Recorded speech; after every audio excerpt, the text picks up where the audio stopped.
ये विलेन है इस फिल्म के। सर सबसे पहले आपसे पूछना चाहूँगा, आज मुकद्दर का फर्स्ट शो है, जब कोई कलाकार का फर्स्ट शो होता है इस फिल्म का तो किस तरह का अनुभव होता है, कितनी खुशी मिलती है, कितना उत्साह मिलता है? मैं देखिए बहुत एक्साइटेड हूँ और मीडिया आई हुई है और हमारे साथ बैठे हुए इस समय हमारे छोटे भाई सुपरस्टार जो स्तंभ है इस समय भोजपुरी इंडस्ट्री के, और इनको यंग जनरेशन है बहुत लाइक कर रहा है। सबसे ज़्यादा यंग जो लड़के लड़कियां हैं वो बहुत लाइक कर रहे हैं। और केसारी नहीं आए, केसारी जी नहीं आए, केसारी जी नहीं आए। कल मैं आया था जब, तो सबसे पहला एक ही सवाल था, मैंने बोला भाई मैं भी हीरो हूँ। बोले भैया ठीक है लेकिन केसारी जी नहीं आए। तो मुझे आज बहुत खुशी हो रही है कि मैं इनके साथ में बैठा हूँ और मेरी फिल्म जो मुकद्दर रिलीज़ हुई है और उसका प्रमोशन करने मेरे भाई आए हुए हैं। तो दिल से प्रमोशन कर रहे हैं। जिस तरह से दिल से इन्होंने काम किया फिल्म में, फिल्म बड़ी हिट हुई है बिहार और झारखंड में। मैं उम्मीद करता हूँ कि मुंबई, गुजरात, यूपी, दिल्ली समेत सब जगह हिट होगी। तो जब दो फिल्मों वाली मतलब फिल्म रहती है तो प्रतियोगिता कितना बढ़ जाता है, और इस फिल्म में कौन किस पे भारी पड़ रहा है ज़्यादा? इस फिल्म में केसारी जी सब पे भारी हैं, कुर्बानी देते हैं। इससे बड़ी बात कोई हो नहीं सकती है। एक हीरो जब कुर्बानी देता है तो मुकद्दर का सिकंदर कहलाता है। अमिताभ बच्चन ने कुर्बानी दी थी, मुकद्दर का सिकंदर फिल्म थी, ये मुकद्दर है। इसमें इस फिल्म में इन्होंने कुर्बानी दी तो डेफिनेटली ये भारी है।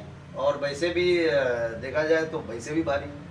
सर आपसे जानना चाहूँगा, इतने कह चुका हूँ, one of the most number 1 actor हैं। मैंने पहले भी कहा है और मैंने बॉलीवुड सिनेमा में और अपना जो हिंदी का कुमार जी का इतना बड़ा बॉलीवुड टीवी रिपोर्टर है उसमें भी मैंने इंटरव्यू दिया बाकायदा कि ज़मीन से जुड़े हुए व्यक्ति हैं। इतना स्टारडम होने के बावजूद मतलब लगता ही नहीं है, जैसे सेट पे लगा ही नहीं मुझे कि उनका स्टारडम है। हालांकि मैंने मनोज तिवारी जी के साथ भी काम किया है जहाँ स्टारडम दिखा मुझे। मैं चैनल के माध्यम से कह रहा हूँ, कोई प्रॉब्लम नहीं, मैंने अंधा कानून की, आप यूट्यूब पे देख सकते हैं। इनके साथ तो मुझे मनोज भैया बहुत बड़े, इस समय बहुत बड़ा नाम है नो डाउट, बहुत बड़े लेवल पर उन्होंने लोगों पे राज किया है। लेकिन अंधा कानून जिस समय थी तो शायद उतना बड़ा उनका स्टारडम नहीं था फिल्म को लेकर।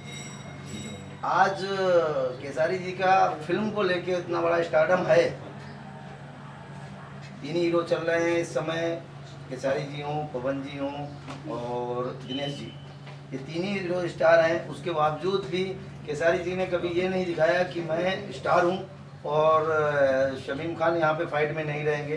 जो सिचुएशन थी फिल्म की कि शमीम खान को उन्होंने बचाया, बचाने की जरूरत जो गुंजाइश थी कि लड़की को लेके भाग रहा हूँ, कितना भागूंगा इन मूवमेंट में 15 गुंडे अगर भाग रहे हैं, कंटिन्यू पीछे पड़े हैं, तो कहीं ना कहीं जाके तो हीरो को ट्रैप करेंगे, पकड़ेंगे।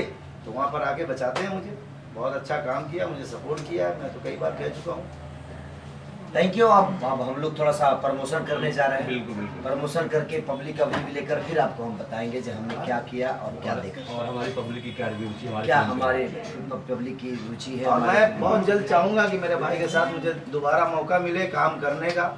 जो भाई अगर चाहेंगे हम तो बहुत जल्दी कर रहे हैं दोनों भाई फिर से, और हम दोनों ही नहीं, इंशाल्लाह इनके बेटे की शादी में हम लोग जा रहे हैं। जब लौटेंगे तो फिर मुहूर्त करेंगे।